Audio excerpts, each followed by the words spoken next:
Hello छात्रों, Vidyavahini channel में आप सबका स्वागत है। छात्रों, मैं संजीवनी शिंदे। मैं आपके सामने आपकी टेक्स्ट बुक जो हिंदी लोक भारती 9वीं कक्षा लेकर आई हूँ। बच्चों, मैं इस पाठ्यपुस्तक से एक एक पाठ आपको आपके सामने स्पष्ट करती जाऊँगी, आपको सिखाती जाऊँगी। आप ध्यान से वीडियो देखिए। छात्रों, देखो, अपनी पाठ्यपुस्तक की अनुक्रमणिका जो है वह 2 हिस्से में होती है। एक होती है, पहला हिस्सा होता है पहली इकाई और दूसरा हिस्सा होता है दूसरी इकाई। पहली इकाई का जो भी हिस्सा है वह प्रथम सत्रांत के लिए आता है और दूसरी इकाई का जो भी पाठ कविताएं है वह द्वितीय सत्रांत के लिए आती है।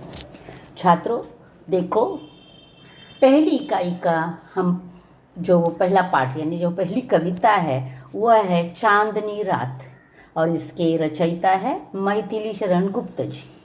बच्चों, देखो, हम यह कविता देखेंगे, लेकिन ये कविता देखने से पहले मैं आपको एक सूचना करूंगी कि जब भी आप मेरा यह वीडियो देख रहे हो तब आप अपने साथ सामने पाठ्यपुस्तक खोलकर रखना और हाथ में पेंसिल भी लेकर रखना। जिन कठिन शब्दों को मैं बताऊंगी उन कठिन शब्दों के अर्थ पाठ्यपुस्तक में पेंसिल से लिख लेना।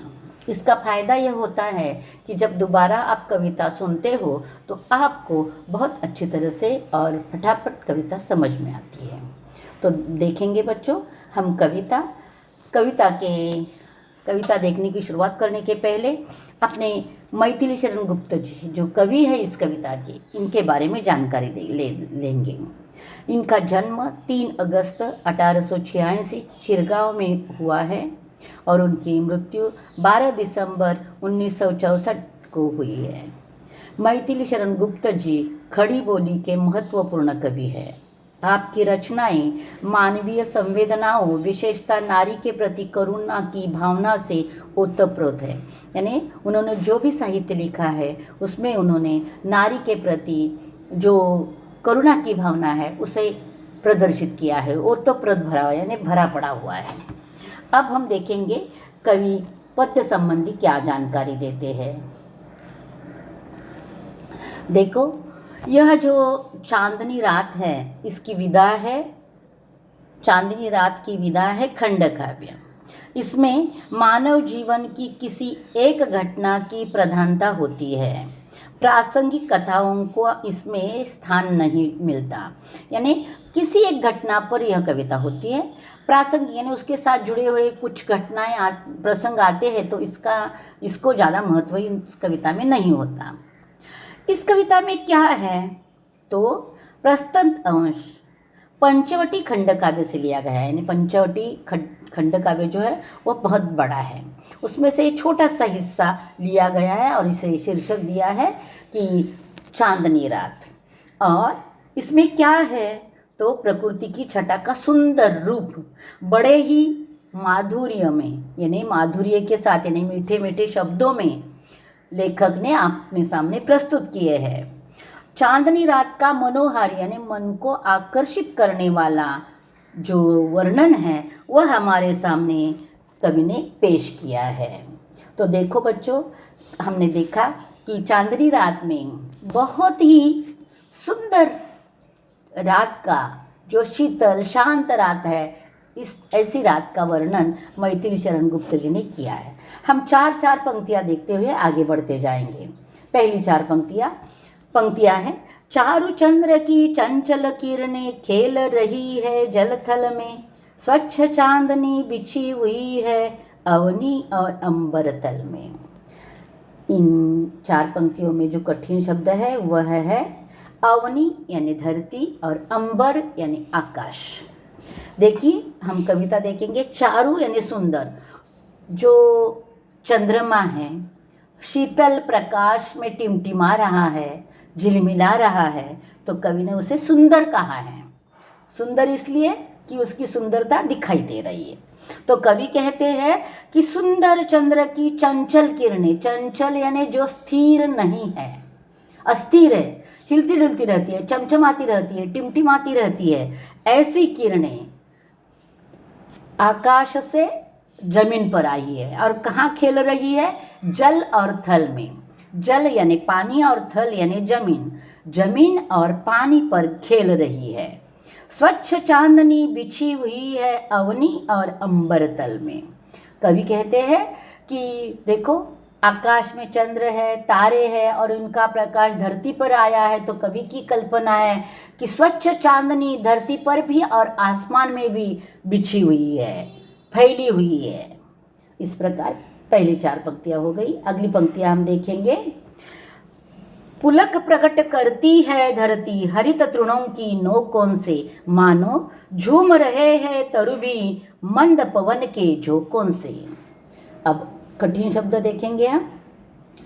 पुलक यानी रोमांच, खुशी। हरित यानी हरा, तृण यानी घास, तरु यानी वृक्ष और पवन यानी हवा।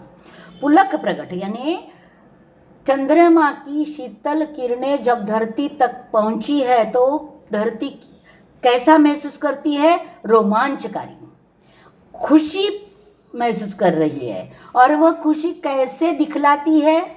जैसे हम खुश होने के बाद हंसते हैं, चेहरे पर हमारे खुशी दिखाई देती है, वैसे धरती माता कैसे खुशी दिखा रही है? तो हरित तृणों की नोकों से, हरे भरे घास की नोकों से, अग्रों से वह अपनी खुशी दिखाई दे रही है क्योंकि जैसे कि हरी घास खुशी से हिल डुल रही है।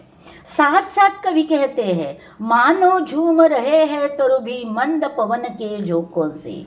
जैसे कि धरती की खुशी के कारण ही मंद पवन बह रही है और उसके झोंकों से तरु भी झूम रहे हैं, वृक्ष भी झूम रहे हैं। यानी धरती हरित घास की और वृक्षों की हलचल से अपनी खुशियां प्रदर्शित कर रही है। इस प्रकार इन पंक्तियों का अर्थ है। अगली पंक्तियां है। क्या ही स्वच्छ चांदनी है वह, है क्या ही निस्तब्ध निशा, है क्या ही निस्तब्ध निशा, है स्वच्छंद सुमंद गंध, निरानंद है कौन दिशा। इन्हें कवि कहते हैं आगे जाकर चलकर कि कठिन शब्द पहले देखेंगे हम। निस्तब्ध यानी शांत, निशा यानी रात, स्वच्छंद यानी स्वतंत्र, सुमंद यानी धीमी गति और निरानंद यानी आनंद रहित या उदास। क्या ही स्वच्छ चांदनी है क्या ही निस्तब्ध निशा, यानी जो चांदनी रात में जो चंद्रमा का प्रकाश, टिमटिमाते तारों का प्रकाश धरती तक पहुंचा है वही निस्तब्ध निशा है, यानी शांत निशा है। अब देखो रात का समय हो गया तो हर जगह शांति छाने लगती है, रास्तों की गाड़ियाँ इधर उधर दौड़ने वाली कम हो जाती है, घरों में लोगों की हलचल कम हो जाती है, लोग सोने जाने लगते हैं, तो अपने आप सब जगह आहिस्ता आहिस्ता आहिस्ता शांति फैलाने लगती है। और कवि कहते हैं कि चांदनी के प्रकाश में निशा भी निस्तब्ध हो गई है। निशा यानी रात, रात भी निस्तब्ध यानी शांत हो गई है स्वच्छंद सुमंद गंध, स्वच्छंद यानी स्वतंत्र, सुमंद यानी धीमी गति से। और तब क्या हो रहा है, जो गंध है हवा में फैला हुआ चंद्रमा की किरणों का, वह स्वच्छंद होकर, स्वतंत्र होकर, धीमी धीमी गति से सभी जगह पर फैल रहा है। धरती पर, धरती की दशो दिशा अब उससे भरी पड़ी है। कवि कहते हैं निरानंद है कौन दिशा। निरानंद यानी धरती पर कोई ऐसी दिशा है, कोई ऐसी जगह है कि जहाँ आनंद नहीं है, ऐसी कोई जगह नहीं है, क्योंकि चंद्रमा की शीतल प्रकाश से धरती का कोना कोना रोमांचित हो उठा है, यह कवि का कहना है। अगली पंक्तियाँ देखेंगे। बंद नहीं अब भी चलते नियति नटी के कार्यकलाप, पर कितने एकांत भाव से, कितने शांत और चुपचाप। कठिन शब्द है। नियति भाग्य या प्रकृति, नटी यानी कलाकार और कार्यकलाप यानी गतिविधि। कवि कहते हैं कि इतना सब कुछ है, सब जगह शांति छाई हुई है, निशा निस्तब्ध हो गई है, तो भी नटी यानी कलाकार और नियति यानी भाग्य। प्रकृति ने अपने नाटक, अपनी कला दिखाना बंद नहीं किया है। तो प्रकृति का कला दिखाना शुरू ही है, कार्यकलाप यानी गतिविधि दिखाना शुरू ही है, लेकिन कैसे, पर कितने एकांत भाव से, यानी एकदम एकांत भाव से, एकदम शांति से वह अपनी कला दिखा रही है। जैसे कि खुशी हुई है तो शोर मचा रहे हैं, उधम मचा रहे हैं, ऐसा नहीं है। धरती को खुशी हुई है तो भी धरती शांति से अपनी खुशी मना रही है, एकांत भाव से अपनी खुशी मना रही है कि अपनी खुशी की भी तकलीफ दूसरों को ना हो, ऐसा वह सोच रही है। और कवि कहते हैं सब जगह कितना शांत, कितना चुपचाप, सब कुछ कार्यकलाप चल रहा है। यही इस धरती की विशेषताएं है। अगली पंक्तियां देखेंगे। है बिखेर देती वसुंधरा मोती सबके सोने पर, रवि बटोर लेता है उनको सदा सवेरा होने पर। शब्द है बिखेरना यानी फैलाना, वसुंधरा यानी धरती, रवि सूरज या सूर्य, और बटोरना यानी इकट्ठा करना।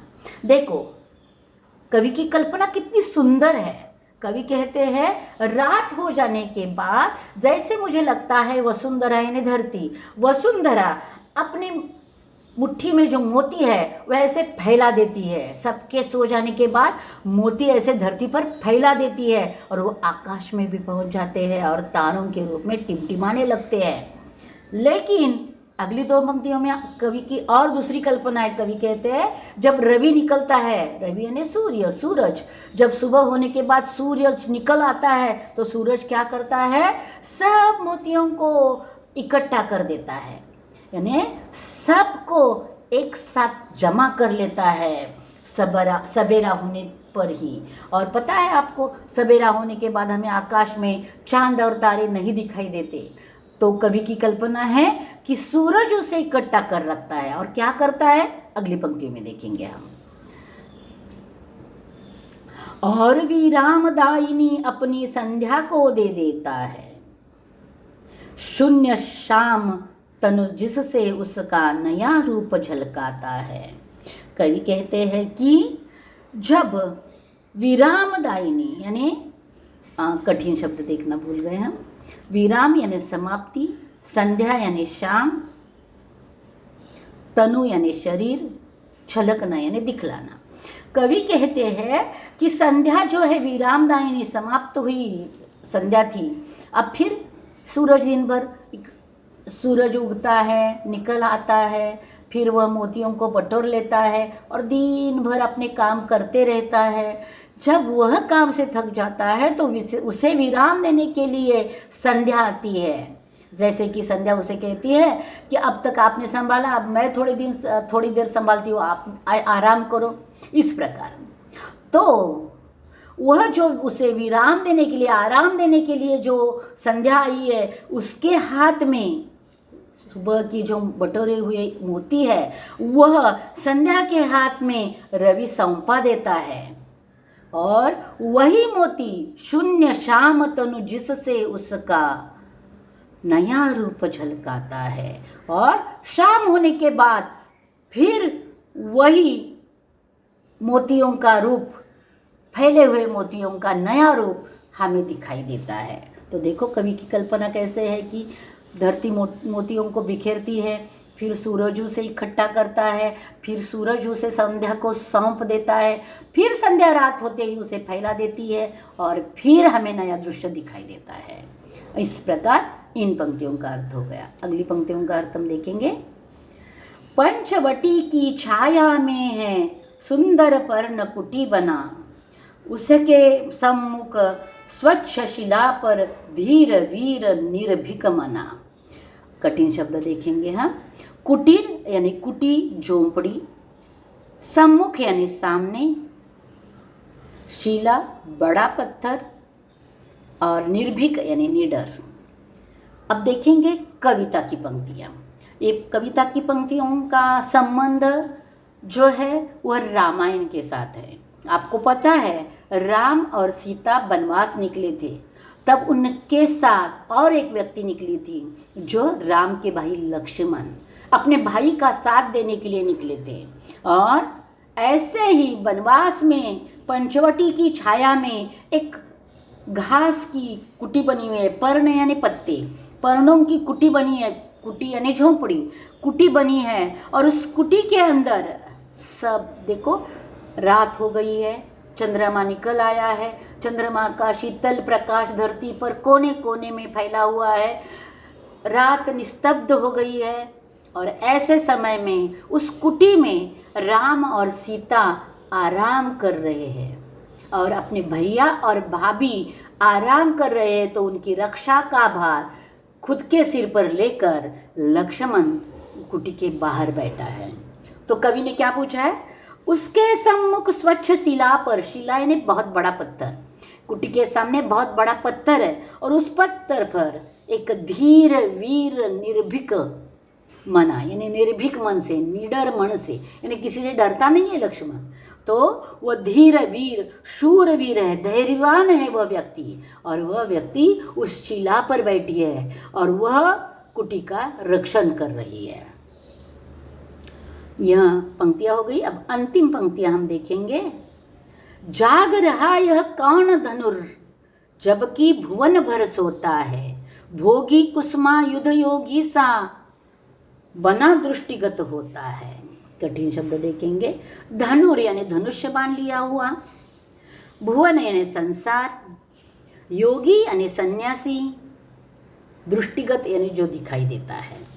कवि देखिए हमें प्रश्न पूछते हैं, कवि कहते हैं कि पूरा संसार सो गया है, निशा भी शांत हो गई है, यानी रात भी शांत हो गई है, निशा निस्तब्ध हो गई है, और जाग रहा है कौन धनुर, यानी सब सोए हैं, जबकि भुवन भर सोता है। भुवन भर सोता है यानी पूरा संसार सो रहा है।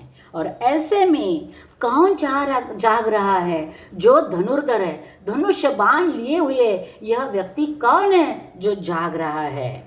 वह व्यक्ति कैसे दिखाई देता है, वह व्यक्ति दिखाई देता है भोगी जैसा और कुसुमायुध योगी जैसा, दृष्टिगत होता है, वो दिखाई पड़ता है, भोगी है लेकिन योगी जैसा दिखाई देता है। ऐसा व्यक्ति कौन है, यह जो पंचवटी में बैठा है। देखो यहाँ तक मैंने कविता का स्पष्टीकरण दिया है, हर चार पंक्तियों का स्पष्टीकरण दिया है। और इसके बाद हम देखेंगे शब्द संसार। देखो शब्द संसार जो आपकी पाठ्य पुस्तक में कविता के साथ है वही है, इसमें भी शब्द संसार यानी शब्दार्थ। कठिन शब्द होते हैं उनके आसान शब्दों में अर्थ दिए जाते हैं हिंदी में ही। तो कुछ शब्द शब्द संसार में हैं और कुछ शब्द मैंने कविता पढ़ाते वक्त भी हर 4 पंक्तियों के साथ दिए हैं। तो आपका काम है कि यह वीडियो पूरा होने के बाद फिर एक बार शुरू करना और सभी कठिन शब्दों के शब्दार्थ लिख लेना। इसके लिए अपनी काफ़ी और कलम तैयार रखना। देखो बच्चों, यह हो गया शब्द संसार। इसके बाद शब्द संसार का मतलब शब्दार्थ और शब्द संपत्ति का मतलब शब्दों के सभी प्रकार की पढ़ाई। उसमें पर्यायवाची शब्द आते हैं, विलोम शब्द आते हैं, शब्द युग्म आता है, शब्दार्थ आते हैं, इन सब को मिलकर होती है शब्द संपत्ति। अब शब्द संपत्ति में हम सबसे पहले देखेंगे विलोम शब्द। विलोम शब्द यानी विरुद्धार्थी शब्द। देखो बच्चों, प्रश्न पत्र में जो कविता के ऊपर पद्याकलन का प्रश्न आएगा उसमें शब्द संपदा पर प्रश्न आते हैं। कभी शब्द दिए जाते हैं, विलोम शब्द कहने के लिए कहा जाता है, कभी शब्दार्थ कहने के लिए जाता है, कभी इसी स्वाध्याय में है पर्यायवाची शब्द लिखिए, इस प्रकार का प्रश्न आता है। तो उसके उत्तर भी मैंने आपके लिए तैयार किए हैं। डरना नहीं, सब पढ़ाई धीरे धीरे करते रहना, बहुत आसानी से हिंदी आपकी तैयार हो जाएगी। विलोम शब्द देखेंगे यानी विरुद्धार्थी शब्द। मंद, तीव्र, धरती, आकाश, अवनी, अंबर, निरानंद, सानंद, भोगी, योगी, धीर, अधीर, शांत, अशांत, ये सारे विरुद्धार्थी शब्द हैं जो कविता में आए हैं और उनके विरुद्धार्थी उत्तर मैंने दिए हैं। अब इसके आगे देखेंगे हम और एक शब्द संपदा का हिस्सा, पर्यायवाची शब्द। पर्यायवाची शब्द का मतलब होता है एक शब्द के एक से ज़्यादा उसी के लिए प्रतिशब्द, इसीलिए पर्यायवाची शब्द कहा जाता है। अगर आपको इस प्रकार प्रश्न आया और आपने एक ही उत्तर लिखा, जैसे धरती शब्द दिया है और आपको कहा पर्यायवाची शब्द लिखिए, तो आपने अवनी लिखा बस, तो आपको पूरे अंक नहीं मिलते। पर्यायवाची का मतलब एक से ज़्यादा प्रतिशब्द देना। तो वैसे हम देखेंगे प्रतिशब्द, तरु के लिए वृक्ष पेड़, वसुंधरा धरती धरा अवनी वसुधा, उद्यान के लिए बगीचा बाग वाटिका बगिया, सवेरा सुबह प्रातःकाल, अंबर आकाश गगन आसमान, रवि रवि के लिए सूर्य दिनकर भास्कर अरुण सूरज, अरण्य अरण्य के लिए जंगल वन कानन विपिन, चंद्र के लिए चंद्रमा शशि चांद राकेश सोम, भुवन के लिए संसार जगत विश्व दुनिया, और अंतिम शब्द है संध्या। एक मिनट,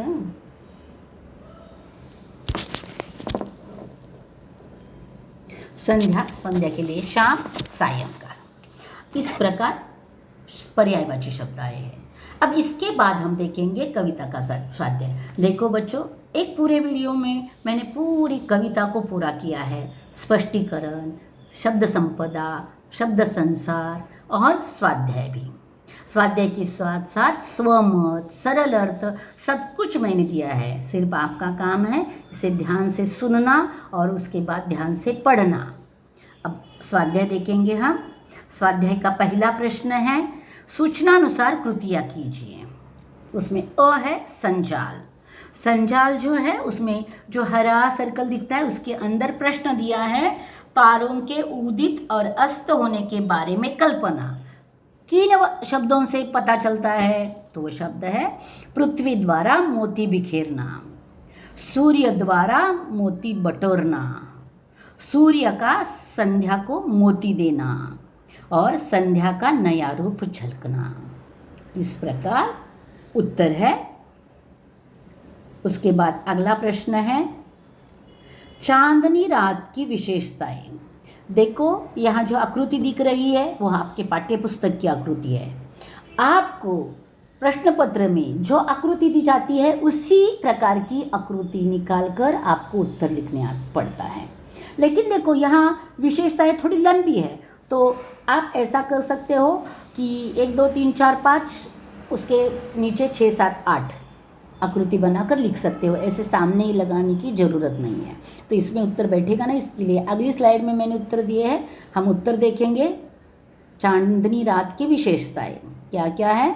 तो एक है चंद्र की सुंदर किरणें, दूसरा है किरणें जो चंचल है जल थल में खेल रही है, तीसरा है धरती हरी घास के माध्यम से खुशी प्रकट कर रही है, चौथा है स्वच्छंद सुमंद गंध चारों ओर फैली है, पांचवा है शांत और एकांत भाव से नियति के कार्यकलाप चल रहे हैं, छठा है धरती पर बिखरी ओस की बूंदें मोतियों के समान दिख रही है, सातवां है पवन के झोंकों से वृक्ष झूम रहे हैं, और आठवां है स्वच्छ चांदनी में निशान निस्तब्ध है। इस प्रकार 8 विशेषताएं मैंने दी है।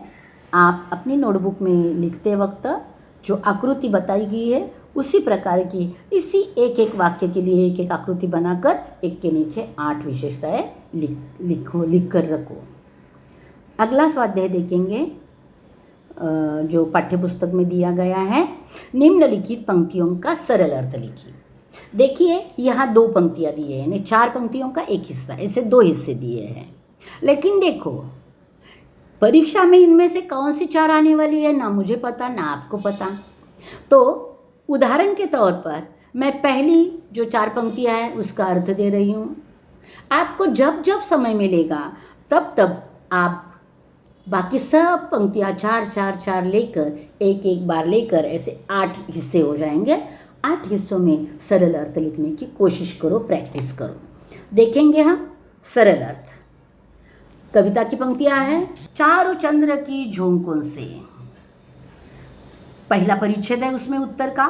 कवि मैथिली शरण गुप्त जी ने चांदनी रात कविता की इन पंक्तियों में चांदनी रात का मनमोहक वर्णन किया है। यानी कवि कहते हैं कि कवि ने इस पंक्तियों में चांदनी रात का वर्णन किया है। अब देखो 8 हिस्सों में 4-4 पंक्तियाँ बांटी है। मैंने 4 पंक्तियों का अर्थ दिया, बाकी 7 हिस्सों का आपको सरल अर्थ लिखना है। जब समय मिलेगा कोशिश करते रहना और लिखते वक्त ये वीडियोस ओपन करना और उन 4 पंक्तियों का अर्थ सुनना, फिर सरल अर्थ लिखना, तो आसान हो जाएगा। लेकिन कौन सी भी 4 पंक्तियों का अर्थ आप लिख रहे हो तो उसका पहला परिच्छेद यही होना चाहिए जो मैंने यहाँ दिया है। दूसरे परिच्छेद में उन पंक्तियों का अर्थ होगा जो मैंने यहाँ इन पंक्तियों का दिया है। आप जो पंक्तियाँ लोगे उसका अर्थ होगा। कवि के मतानुसार आकर्षक, मनोहर और सुंदर चांद की निर्मल किरणें धरती और आसमान में बिछी हुई है। ये किरणें बहुत चंचल है। चांदनी का प्रतिबिंब जल थल में दिखाई देता है तो ऐसा लगता है मानो चांदनी लहरों से खेल रही है। आगे भी कंटिन्यू है। चंद्र की इन किरणों से धरती पुलकित हो रही है।